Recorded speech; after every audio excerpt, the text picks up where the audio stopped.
Hello दोस्तों, आशा करता हूँ आप सब अच्छे होंगे। आपका स्वागत है दार कम अकेडमी में। आज जो हम पढ़ेंगे वो है अलीगढ़ मुस्लिम यूनिवर्सिटी के एमए हिंदी के एंट्रेंस एग्ज़ाम का सिलेबस, जो कि फैकल्टी ऑफ आर्ट्स के अंडर में आता है। इसमें जो हम आज बात करेंगे वो सिलेबस का आपका पैटर्न है, और इसमें जो आपकी सीट्स हैं वो कितनी हैं, और फिर आगे है आपका जॉब प्रोस्पेक्ट्स, यानी कहाँ कहाँ कौन कौन से फील्ड आपके लिए खुलते हैं एमए करने के बाद में हिंदी से। और फिर इसमें चौथी चीज़ है स्पेशलाइजेशन, कि एमए हिंदी में स्पेशलाइजेशन किस किस सब्जेक्ट का है। तो चलिए शुरू करते हैं। तो यहाँ पर दिया है आपको स्पेशलाइजेशन। तो इसमें आपके पहला जो है वो है एंशियंट हिंदी लिटरेचर, और फिर दूसरा है मेडिवियल हिंदी लिटरेचर, फिर तीसरा है मॉडर्न हिंदी लिटरेचर, और फिर आखिरी है इसमें functional Hindi. Ancient, medieval, modern and functional, ये चारों जो इसमें हैं ये स्पेशलाइजेशन के सब्जेक्ट हैं। और फिर जो आगे हैं सीट्स, इसमें आपकी 40 सीट्स हैं, इसमें बॉयज़ और गर्ल्स दोनों हैं। अब बात करते हैं इसमें जॉब्स प्रोस्पेक्ट्स की, कि कौन कौन से एमए करने के बाद हिंदी से कौन कौन से फील्ड आपके लिए खुलते हैं। तो इसमें शुरू में जो है वो सबसे पहले teaching jobs in schools, colleges, universities. आपकी वहाँ पर आप एज ए गेस्ट फैकल्टी भी लग सकते हैं, असिस्टेंट प्रोफेसर भी लग सकते हैं, आप वहाँ पर प्रोफेसर भी बन सकते हैं। और फिर आगे आपका है language instructing jobs for language labs. फिर इसमें आगे हैं administrative service and translating jobs in government and corporate office. तो ट्रांसलेशन की जितनी भी जॉब होती है तो काफ़ी इस टाइम पर ट्रेंड में है। और फिर आगे हैं jobs in print, electronic media and theatre. ये सारे जो फील्ड हैं ये आपके लिए खुल जाते हैं एमए हिंदी करने के बाद में। और भी फील्ड हैं, लेकिन ये हैं जो मोटे मोटे तौर पर, जिनमें जहाँ पर अच्छी चीज़ें हैं। तो चलिए अब इसके बात करेंगे हम इसके सिलेबस के पैटर्न के ऊपर। हेलो बच्चों, अब जो हम बात करेंगे जो एंट्रेंस एग्ज़ाम का जो पैटर्न होता है उसके बारे में। तो इसमें जो आपके आते हैं वो 80 क्वेश्चन आते हैं, और इसमें जो 70 क्वेश्चन तो होते हैं आपके ऑब्जेक्टिव टाइप, जो एक क्वेश्चन दोनों मार्क्स का होता है। तो ये आपके आते हैं 140 नंबर का। और जो आपके 10 क्वेश्चन आते हैं वो आते हैं आपके short answer type, subjective type. एक क्वेश्चन होता है 6 मार्क्स का, और ये जो आपके आते हैं वो आते हैं 60 मार्क्स में। तो ये फिर आपके दोनों का टोटल हुआ 200। 200 नंबर का ये आपका पेपर आता है। उसमें 80 क्वेश्चन आते हैं, 70 क्वेश्चन ऑब्जेक्टिव टाइप, 10 क्वेश्चन आते हैं इसमें शॉर्ट आंसर टाइप। और इसमें जो आपको टाइम मिलता है वो मिलता है 2 आवर्स, 2 घंटे का। इसमें आपको शॉर्ट भी करनी है और ऑब्जेक्टिव टाइप भी करनी है। तो सीट्स और इसके जो जॉब प्रोस्पेक्ट्स हैं वो हमने बता दिए हैं आपको। सीट्स में फिर बता दूं, इसमें 40 सीट्स हैं बॉयज़ एंड गर्ल्स दोनों के लिए। तो चलिए अब इसके थोड़ा पैटर्न देखेंगे, किस तरह के सवाल आते हैं, क्या आता है इसमें, सिलेबस इसका कहाँ कहाँ से आता है। ये है आपका दिया हुआ है ऊपर, an outline of syllabus for department and admission test to MA Hindi. यानी जो सिलेबस है इसी में से, ये मान लीजिए आप सारा जो आपका होता है इसी सिलेबस के अंदर से कवर करते हैं। तो इसमें आपका जो पहला है वो है मध्य युगीन हिंदी काव्य, जो पहली यूनिट है इसमें आपकी। तो ये है आपका मध्य युगीन हिंदी काव्य। तो इसमें आपको क्या क्या पढ़ना है, भक्ति काल का उद्भव, विभिन्न सिद्धांत और मत, ये तीनों चीज़ें होंगी। फिर है भक्ति काल का राजनीतिक, सामाजिक एवं साहित्यिक अध्ययन। फिर आगे है भक्ति काल की विभिन्न काव्य प्रवृत्तियाँ। और फिर आगे है इसमें जयसी, सूर, तुलसी, मीरा, रहीम एवं रसखान के काव्य का आलोचनात्मक अध्ययन। फिर आगे है रीतिकाल की प्रवृत्तियाँ, केशव बिहारी का काव्य। ये होगी आपकी पहली यूनिट। अब जिसमें आपकी सेकंड यूनिट है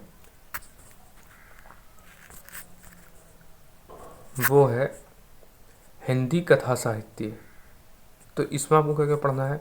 हिंदू उपन्यास, उद्भव और विकास, प्रेमचंद के उपन्यास, साहित्य का आलोचनात्मक अध्ययन, प्रेमचंदोत्तर हिंदी उपन्यास, वृंदावन लाल शर्मा वर्मा, यशपाल, जैनेन्द्र, अज्ञे, रेणु, नागार्जुन हिंदी कहानी, उद्भव और विकास हिंदी कहानी के विभिन्न आंदोलन, कहानीकारक प्रसाद प्रेमचंद, यशपाल, जैनेन्द्र, अज्ञे, राजेंद्र यादव, मोहन राकेश, कमलेश्वर, भीष्म, शाहनी, मन्नू भंडारी। तो ये होगा आपका हिंदी कथा साहित्य। इसमें क्या है? आपका हिंदी उपन्यास है और हिंदी कहानी है। अब आगे हम देखेंगे इसमें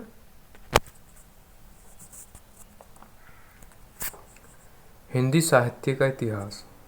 तो इसमें क्या क्या आपका आता है? हिंदी साहित्य के इतिहास, लेखक की परंपरा, काल, विभाजन, आदिकाल, नामकरण, परिस्थितियाँ और प्रवृत्तियाँ, भक्ति काल, फिर यह है उद्भव और विकास, परिस्थितियाँ और काव्य प्रवृत्तियाँ।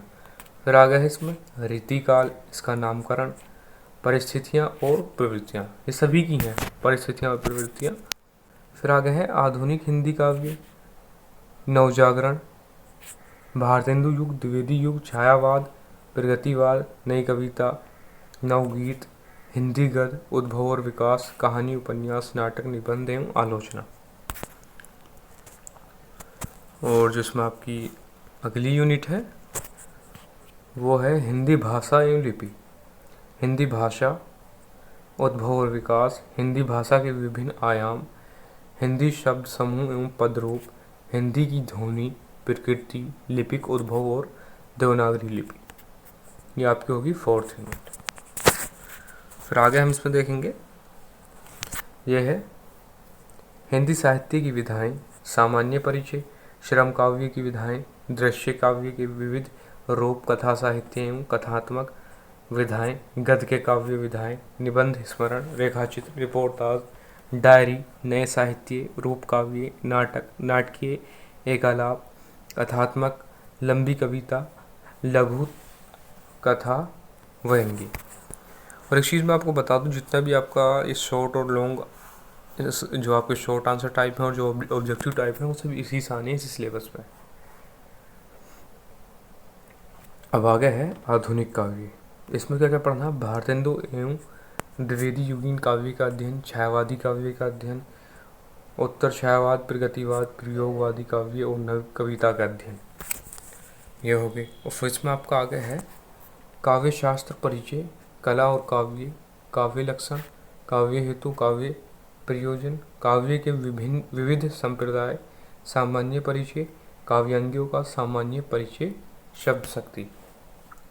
अब आगे चलते हैं और आगे है एवं ध्वनि, परिभाषा, स्वरूप एवं भेद, अलंकारों का परिचय, अनुप्रास, समश्लेष, उष्मा, उपमा, उत्प्रेक्षा, संदेह, भ्रांतिमान, अतिशयोक्ति, काव्य के गुण और दोष, लक्षण, भेद, वर्गीकरण, प्रमुख गुण दोषों का परिचय, प्रमुख छंदों का परिचय, सवया, घनाक्षरी, दोहा, चौपाई, सोठा, वर्ग, ये सारी चीज़ें। फिर आगे है इसमें हिंदी निबंध एवं संरचना। निबंध की परिभाषा और प्रकार, निबंधकार बालकृष्ण भट्ट, सरदार पूर्ण सिंह, रामचंद्र शुक्ल, महादेवी वर्मा, हजारी प्रसाद द्विवेदी। और जिसमें आपकी आखिरी यूनिट है वो है हिंदी आलोचना। आलोचना, प्रकृति और स्वरूप, हिंदी आलोचना, उद्भव और विकास, शुक्लोत्तर हिंदी आलोचना की प्रवृत्तियाँ, हिंदी के प्रमुख आलोचक और उनकी आलोचना पत्ति, रामचंद्र शुक्ल, नंदुलारे वाजपेयी, हजारी प्रसाद द्विवेदी, डॉक्टर नगेंद्र, रामविलास वर्मा, नामवर सिंह, आलोचना की प्रमुख अवधारणाएं और वाद, आदर्शवाद, आदर्शोन्मुख, यथार्थवाद, यथार्थवाद, अति यथार्थवाद, प्रकृतिवाद, अस्तित्ववाद, परंपरा और आधुनिकता, आधुनिकता और उत्तर आधुनिकता, फैंटेसी मिथक, ये है आपकी लास्ट यूनिट, और जितना भी आपका सारा कवर करेगा वो इसी में से कवर करेगा। इसमें से आपके ऑब्जेक्टिव भी और सब्जेक्टिव भी दोनों तरह के आएंगे। तो ये हो गया आपका सिलेबस कंप्लीट। हमने इसका पैटर्न भी बताया, सीट्स भी, जो प्रोस्पेक्ट्स, और इसमें आपकी जो स्पेशलाइजेशन है। अगर आपको इसमें कोई परेशानी आई तो आप हमें कमेंट बॉक्स में बता सकते हैं, और इसके जो लिंक है सिलेबस का वो हम आपको नीचे डिस्क्रिप्शन में दे देंगे। तो अगर वीडियो आपको अच्छा लगा तो वीडियो को लाइक कीजिए, शेयर कीजिए और चैनल को सब्सक्राइब कीजिए। Thank you.